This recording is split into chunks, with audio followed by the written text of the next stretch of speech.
into the next topic because I know time is of the essence. We're going to move into not just to write a book, but to actually build a business, or for those of you who are not authors, or actually create other products, how to create a product and also build your business around that product. As we were discussing before, when it comes to being an author or creating a product or inventing something, you might have some inventors in here. What I've noticed is that people who create things are not usually people who are analytical. Does that make sense? Okay, so usually people who create things, it's like almost a right brain, left brain thing. That's the educator coming out in me. It's a little bit of psychology coming out right now. They don't meld the two. So they almost are saying to themselves, oh, well, I created this great book, or I created this great product, or I invented this great item. And then they say to themselves, okay, well, I guess somebody's going to buy it. Or I hope somebody's going to buy it. As opposed to a business person who's already saying, okay, I have a business plan in place, and I actually have a product that's going to take that business to the next level. Does that make sense? It's almost like a marriage of the two. And that's what you have to do when it comes to your book, or your product, or your service, or whatever you're doing. You have to make sure that you have a product and a business plan, or some form of understanding of goal in place. Because if not, what will happen is you end up with a bunch of your product in your garage. Right?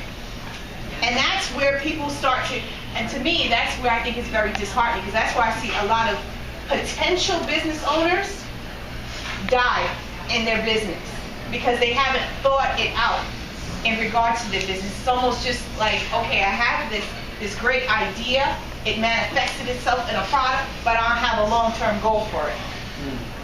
So you have to have a plan of action for your product. You have to have a plan of action, and you have to handle whatever the product you have as its own business. Okay, so people always say, okay, well, you have over 30 products and you're building and you keep on.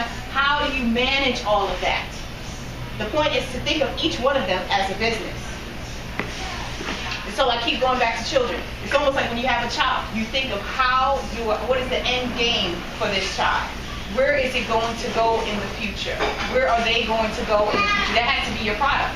It can't just be, okay, I hope I can sell one today. It has to be, what could I do for the next 90 days? What could I do for a year from now? What could I do 5 years from now? What could I do 10 years from now? How could this live past me as a legacy? And if you're not thinking of your product that way, then it's not necessarily a business. You see how they keep going back and forth? They have to meld that way. If not, you're not going to build anything that's going to function for a long period of time, and then it goes back to the investment aspect. You can't build it over time because no one's going to be willing to invest in something that doesn't have a long-term agenda. Another thing I've noticed is that sometimes you have business owners, who some of you might be right now, business owners who do not come to the point where they actually create a product.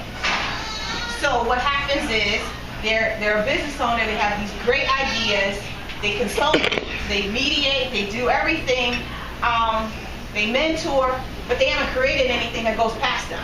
So to me, that's a level of selfishness. Because if I come to your event, and you're a business owner, you consult with me, or you mentor me, or you speak to me, and I have nothing to walk away with other than your words that you said to me, then what have you left me with?